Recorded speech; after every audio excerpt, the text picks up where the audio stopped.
Furqan сүресі. Рахман, әрі аса рахымды Алланың атымен бастаймын. Күллі саналы жаратылыстарға, адамдар мен жындарға ескертуші болсын деп, ең таңдаулы құлына ақиқат пен жалғанның ара жігін ажырататын Фурқанды түсірген. Шексіз нығмет пен құт берекенің жалғыз иесі Алла қандай ұлы. Ол көктер мен жердің елігі, бар билігі бір өзіне тән болған сондай ұлы Құдай. Ол ешкімді де өзіне бала етіп алған емес, сондай-ақ шексіз билікте оның ешқандай ортағы да, серігі де болған емес. Ол бәрін бір өзі жаратып, әрбір жаратылысқа белгілі бір өлшем, жүйе мен тағдыр тағайындады. Соған қарамастан, біреулер Алладан өзге жалған құдайларды тәңір тұтты. Олар еш нәрсе жарата алмайды.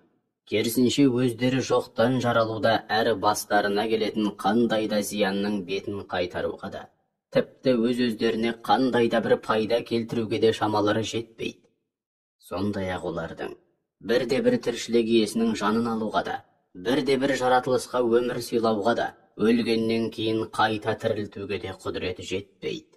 Күпірліктің шырмауына әбден шырмалып қалғандар, бұл кітап оның өз ойынан шығарған өтірігі басқа түк емес. Оның үстіне, оған бұл мәселеде басқа бір қауым қол ұшын беруде деп айтады. Осылайша олар адам айтқысыз зұлымдық істеуде, һәм өтірік айтып, жала жабуда. Олар оның айтқандары, біреулерге жаздырып алған бұрынғылардың аңыз әфсаналары, міне сол аңыз әфсаналар оған ертелі-кеш жасырын түрде оқылуда деп айтады.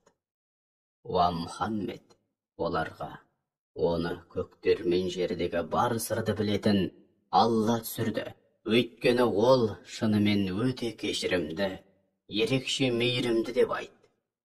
Сондай-ақ олар, бұл өзі ішіп жейтін һәм базар аралайтын қандай пайғамбар? Сондай да пайғамбар бола ма? Ең болмаса онымен бірге жүріп, ел жұртты ескертетін һәм оның сөзін растап өзін қорғайтын бір періште түсірілсе қайтер еді? Не болмаса, оған көктен бір қазына түсірілсе немесе өзінің бау-бақшасы болып, соның жемісін жеп күн көрсе болмас пе дейді.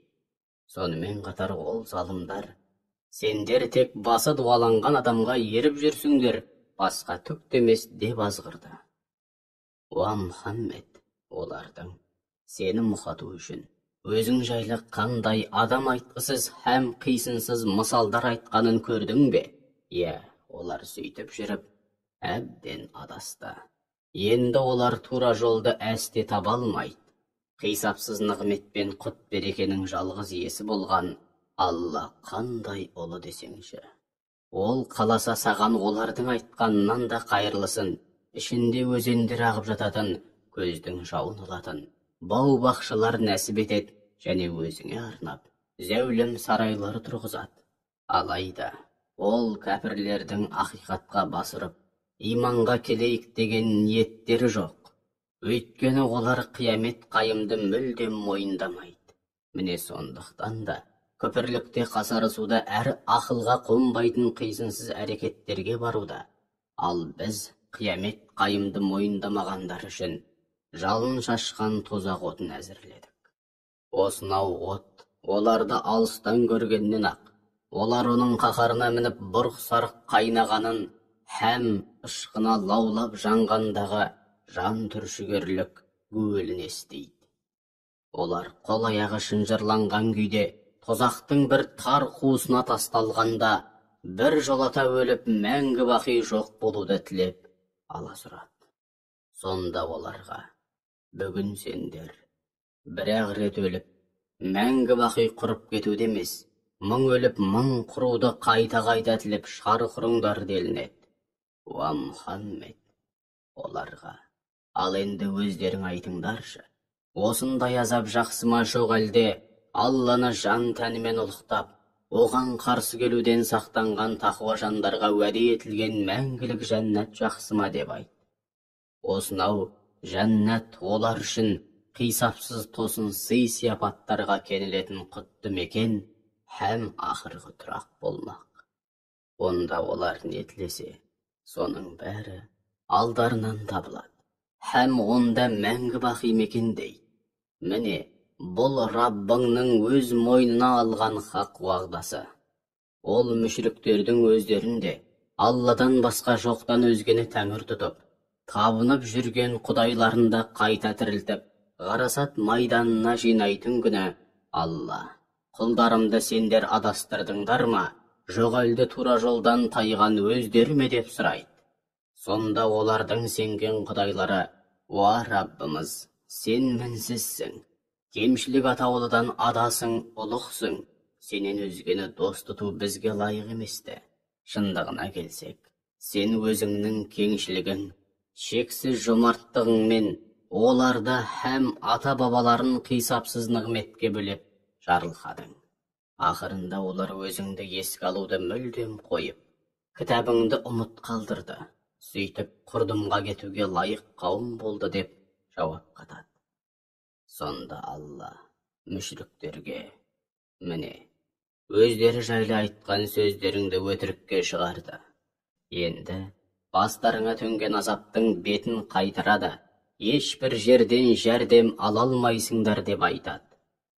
Уа адамдар, естеріңде болсын, араларыңнан кім-де-кім Аллаға серік қосып ең үлкен зұлымдықты істесе, оған алапат азаптың ащы дәмін таттырамыз.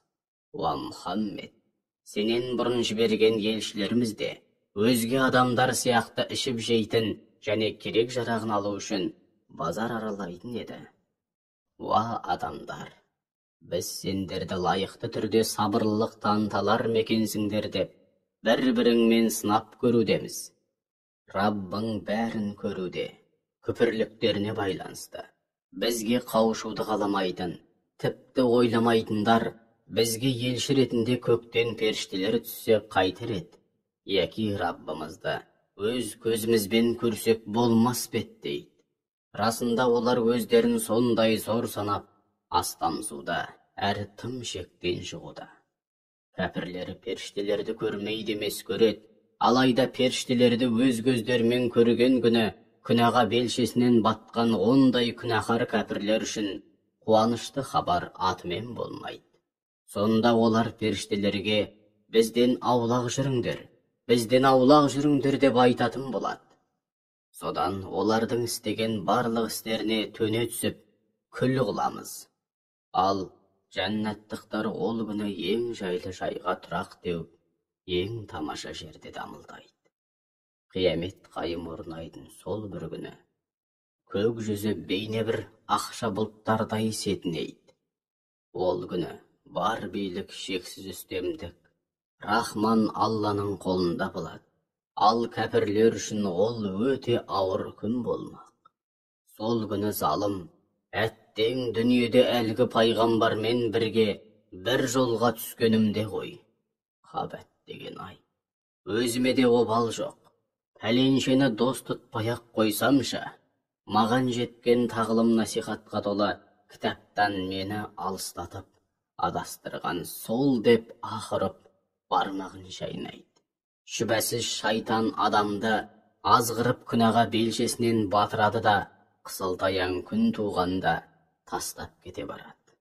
Сол күні Алла елшісі де: уа Раббым, расында қауымым бұл Құранды мүлдем тәрк қылды деп айтады. Уа Мұхаммед, міне осылайша біз тек саған емес, пайғамбарлардың қай-қайсысына болмасын күнәһар залымдардың біразын дұшпан қылдық. Ендеше еңсеңді түсірме, саған шешім қабылдауда және әр істе тура жол көрсетуші, әрі дұшпандарыңа қарсы тұруда қолдаушы ретінде Раббың жетеді. Күпірліктің шырмауынан шыға алмағандар, бұл Құран оған бірте-бірте келмей бір бүтін кітап күйінде бірден түссе қайтер еді дейді.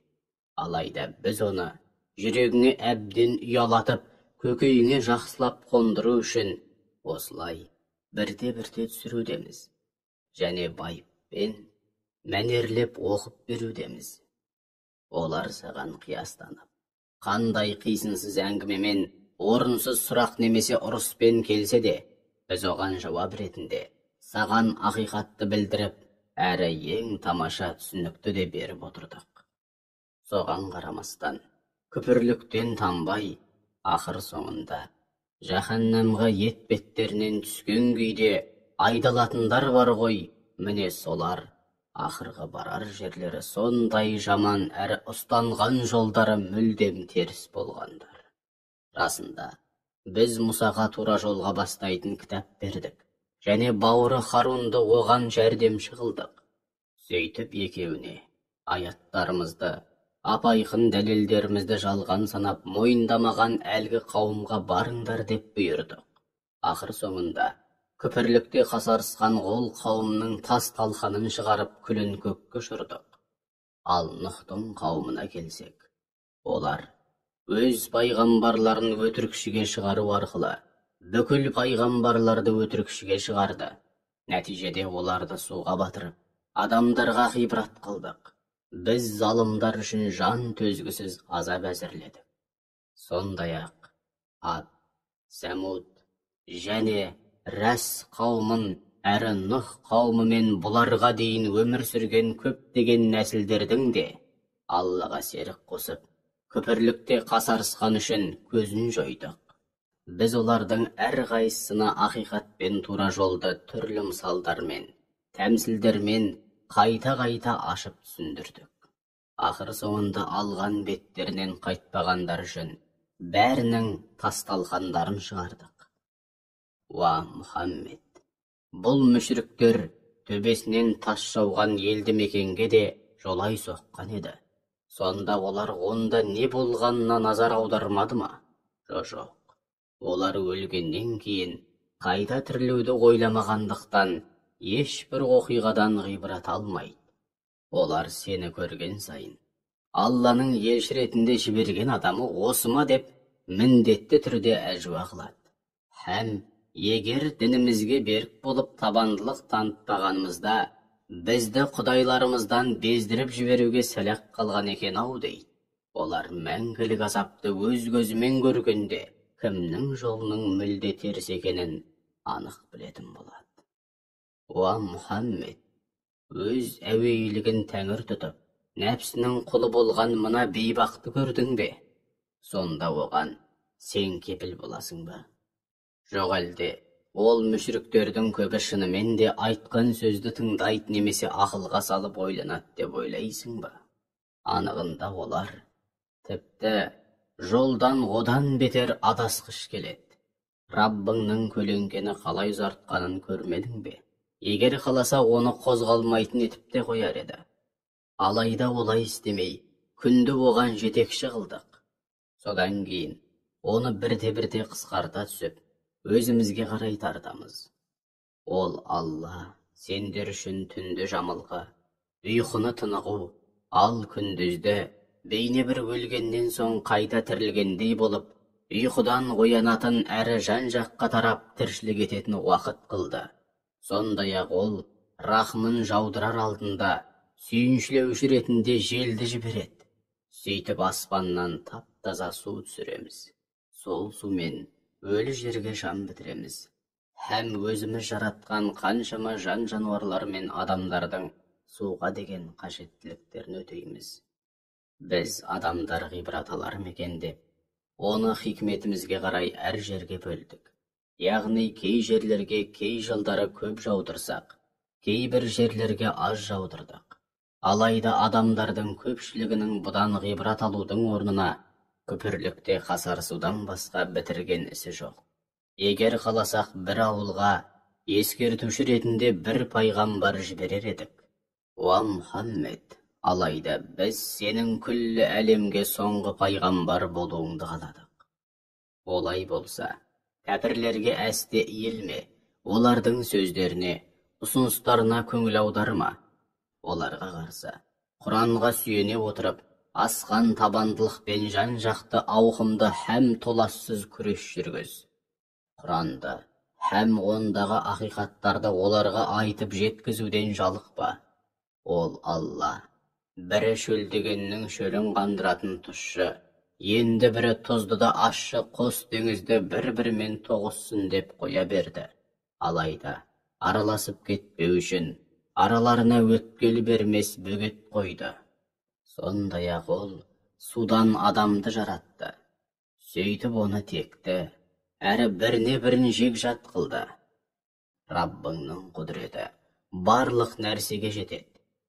Өкініштісі, кей адамдар Алланы бұлай қойып өздеріне пайдада, зиянда келтіре алмайтын әлденелерді тәңір тұтып, соларға құлшылық етіп жалынып жалбарынуда. Расында кәпір Раббысына қарсы кімге болса да болса кетеді.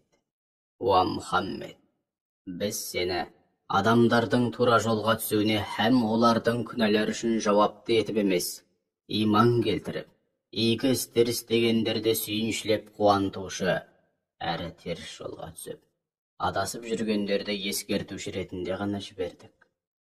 Оларға, мен осы еңбегім үшін сендерден ақы сұрамаймын. Менің жалғыз тілегім Раббысына жол табуды қалаған әрбір жанның сол жолда адаспай табуы деп айт. Әсте өлмейтін, мәңгі тірі Аллаға арқа сүйеп тәуекел ет, һәм оны сен мінсізсің, кемшілік атаулыдан адасың, бар мадақ пен шексіз шүкіршілік бір өзіңе ғана тән деп мадақтаумен бол. Оның өз құлдарының күнәлерінен хабардар болғаны жетеді. Ол көктер мен жерді және екеуінің арасындағы барлық нәрсені 6 күнде жаратқан, һәм содан кейін аршқа истәуа еткен Алла. Ол Рахман Алла. Міне сондықтан да не нәрсенің болмасын, ақиқатын бәрінен толық хабардар болғаннан сұра.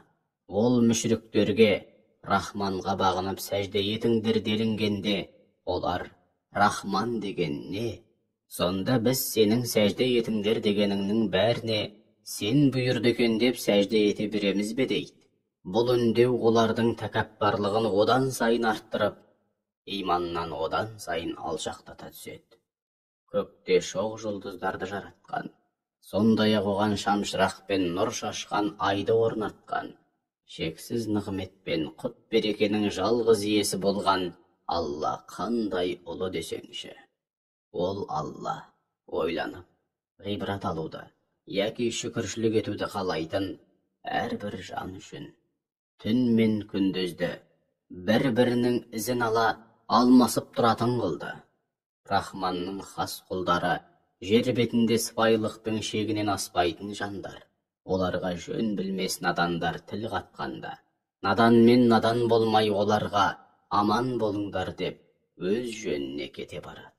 Сондай-ақ олар түннің бір бөлігін Раббыларына сәжде етумен, әрі тік тұрып құлшылық қылумен өткізетін жандар. Һәм олар әркез, уа Раббымыз, жаһаннам азабының бетін бізден ары қылғайсың. Өйткені оның азабы шеті шегі жоқ, жан төзгісіз азап. Расында, жаһаннам неткен жаман жай, неткен жаман тұрақ ет деп жалбарынады. Олар өздері, немесе өзгелер үшін мал пұл сарп еткендерінде ысырап та, сараңдық та қылмайды. Осы екеуінің арасында өздеріне лайықты бір жолдың бар екенін біледі. Олар Алламен қатар басқаны да Құдай тұтып жалбарынбайды. Алланың өзі ардақтаған әрі жөн жосықсыз өлтіруін харам қылған тірі жанды нақақтан нақақ өлтірмейді, зина жасамайды. Кімдегім осы айтқандардың бірін істесе, ауыр жазаға ұшырайды. Қиямет күні оның азабы еселене түседі және ол сол азаптың құрсауында мәңгі бақи қор болып қала береді. Ал кімдегім өкініш білдіріп, тәубеге келсе, әрі иман келтіріп, игі істер істесе, оның жөні бөлек. Алла ондай жандардың жамандықтарын жақсылыққа айналдырады. Алла өте кешірімді, ерекше мейірімді. Кімдегім істеген күнәларына өкініп, тәубе етсе, әрі игі істер істесе, шүбәсіз бұл оның Аллаға шынайы түрде һәм тәубесі қабыл болған күйде бет алғаны.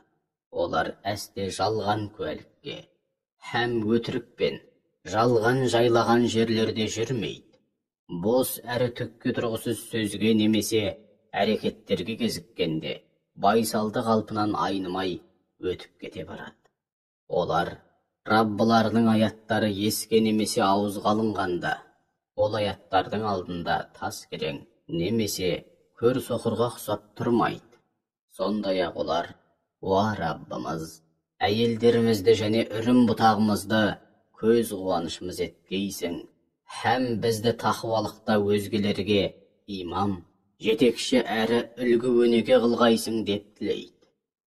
Міне, осынау игі жандар Аллаға құлшылық етіп хақ жолды ұстауда сабырлылық пен табандылық танытқандар үшін жұмақтағы ең жоғарғы мәртебелермен марапатталады. Періштелер амандық саулық тілеп, оларды ерекше қошаметпен қарсы алады. Олар онда мәңгі бақи мекендейді. Ол жер қандай керемет жай, қандай тамаша тұрақ еді. Оларға: «Егер дұға мінәжаттарың болмаса, Раббым сендерді қалай бағаласын? Әй кәпірлер, сендер оның жолдауын жалған деп жоққа шығардыңдар, ендеше осы күнәларыңның жазасын міндетті түрде һәм мәңгі бақи татасыңдар» деп айтты.